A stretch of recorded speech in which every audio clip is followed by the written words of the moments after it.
I was in for 8 years. I took the anthrax shots. I took the PB tablets. I took gamma globulin, all of that. Going all of these places. So yeah, and I'm 100% also. See, so like I said, is but to Meshorn's point, these benefits were not afforded to our ancestors that went through World War II, Korea Say that. War. Like I said, my grandfather was a World War II veteran of a Navy World War II veteran of World War II, and he was denied the GI Bill, all of that. See, yeah, yeah, definitely. All of the benefits I'm supposed to be getting, I'm getting them. And you For know what? him because yeah, In the word that I want to say, y'all getting y'all inheritance has already been implemented out there. That many brothers and sisters that our age, that look like us, that came before us, they didn't get the inheritance. This is why, and I'm gonna slide this conversation. This is why I don't like the terminology reparation to ignorant folks. Okay, because you got people, and Leonard helped me to get here. You got ignorant people chasing a check that they won't even honor their ancestors that put things in place. They don't want to be associated to a slave, okay? They don't want their name to be associated to a slave at all, but they want to chase reparation and everything, and don't want to honor the ancestors, I call them the firstborn ancestors that put things in place. So I really believe that our firstborn ancestors actually created an inheritance for us, not reparation, okay? And I want y'all to just hear me out. What I mean is that their blood, their life, their contribution, their wages, everything already been implemented in the core, in the fiber of this country. And we have to know how to use the right. Both of us, literal, all of us, literal. It might have been good before 1865 to use reparation, but after 1865, reparation is the wrong terminology. Leonard have a beautiful story of how his father got denied everything, and now he's able to take advantage of that. What do you say to that, Goldie, about when I say inheritance, I think is our terminology versus reparation? I really don't have a problem with the term reparations. I think if I was, say, white America, if I wouldn't have any problem giving black people money. Because in 30 days, who's going to get the money back? They're going to get the money right Oh, back. It's going to stimulate the okay, economy. okay. Goldie basically saying, and Leonard, you know what he's saying. He's basically saying we so ignorant, okay, that we don't know what to do with the money anyway, okay. The governor, America, I heard this conversation before. If I heard some European Americans say this too, if America would do what knew what was right, they would just go ahead and pay all what up, all how many? 45 million of us, okay, in America, just cut us a check, okay, and sit back and see how it comes back to them. And then the moment that they do it, Goldie, what they gonna say? but here's the thing is because of this reparations conversation, is a lot of us are wising up because what's happening now is now we're starting to get some financial intelligence. All right, we're starting to see, okay, Literacy, whatever money we financial. get, whatever, yeah, financial literacy, financial, yeah. So we're getting this money, and instead of going out and spending it, we're investing it on ourselves or investing it in the future to create a legacy of wealth. So this is the thing that really the government does not want to happen because they want us to be a permanent underclass, right? Cash So cow. they, yeah, permanent underclass, cash cow. They still basically a different form of slave status. So, like I said, is what's happening is we're wising up as we're getting. You say we got more of us are investing, more of us are buying real estate, more of us are opening businesses, more of us are doing And the thing is, all we really needed was capital. So this money That's becomes true. capital. You look at what's happening in Evanston, Illinois, and see, like I said, is inheritance. What I'm gonna say is this: what we've inherited was the struggle. All right, the struggle that our ancestors have tried to fight for, and that's the struggle of being a full-fledged, full citizen, full-fledged, full citizenship of what America's supposed to be for us, right? Reparations. You still have reparations because you have generations of people affected by stuff beyond slavery. You still had 100 years of Jim Crow. My grandfather was affected by Jim Crow, right? And you still have that, which has affected the generations after. Wealth is not something that happens in a generation. Wealth is something that's Right. built over generations. See, so it takes, you look at Donald Trump. When Donald Trump was talking about how his father gave him his first $1 million to invest it in his son, right? His father gave him his first $1 million, and it was hard times back then. Struggle, okay, that has Yeah, always escape those who came before us.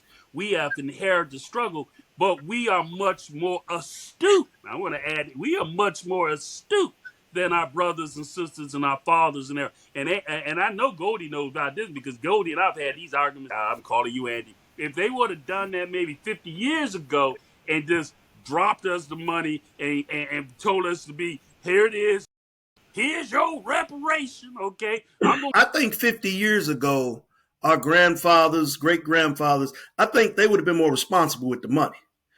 Our uh, communities in chaos. Say, for example, they gave every black person in this country $1 million.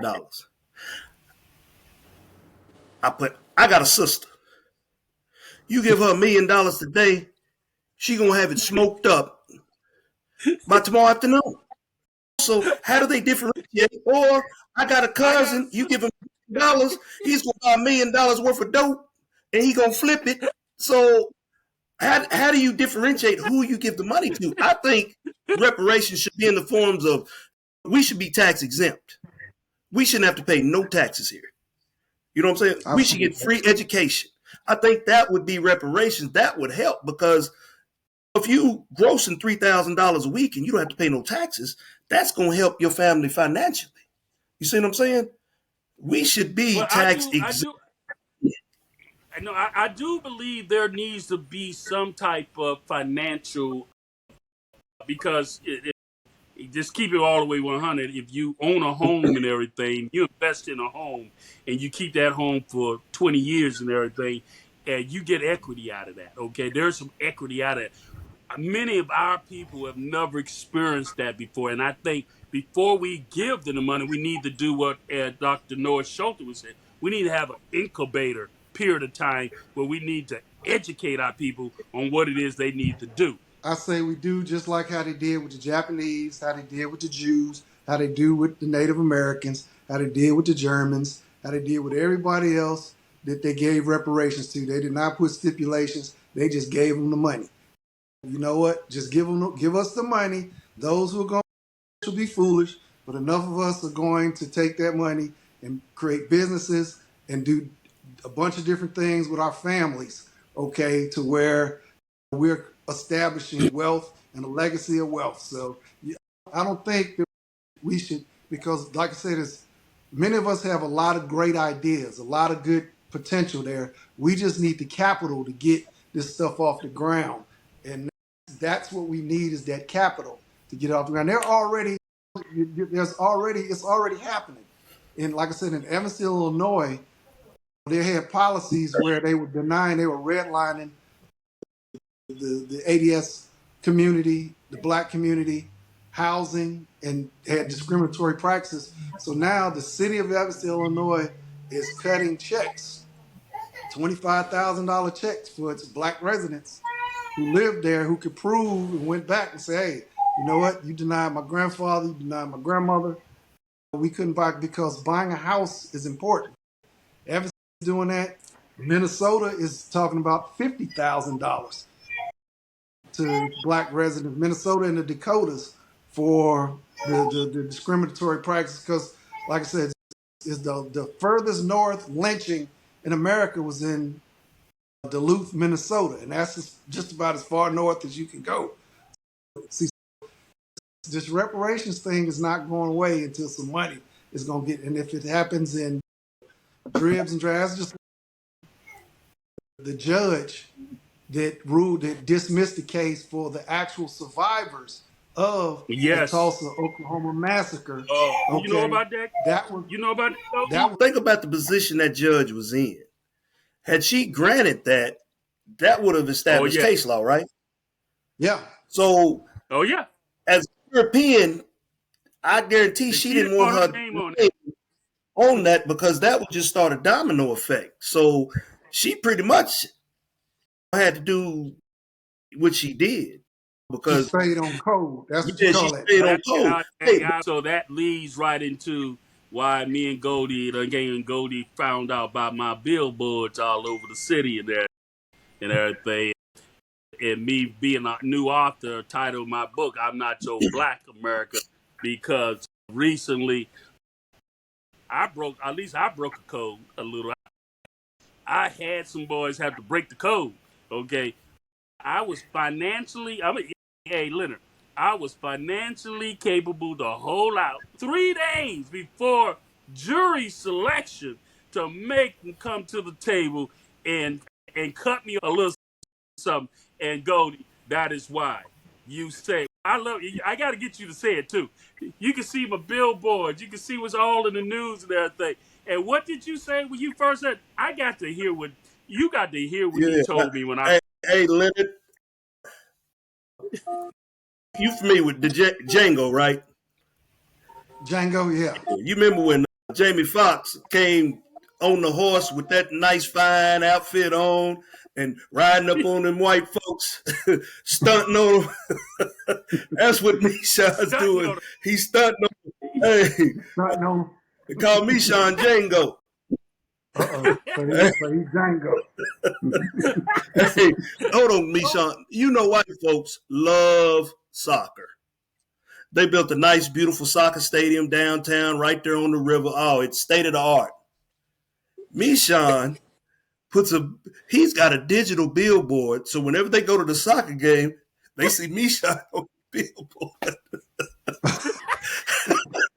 Hey, hey, that's Uncle Meshorn that Unchained. was and that brother, that was not. They thought I was gonna take my what up, okay, and I was gonna go into the sunset, okay, and be a good Negro, okay, and be happy. My wife be on vacations, we be on all type of stuff and all this. They thought that I was gonna be and will never hear of me again.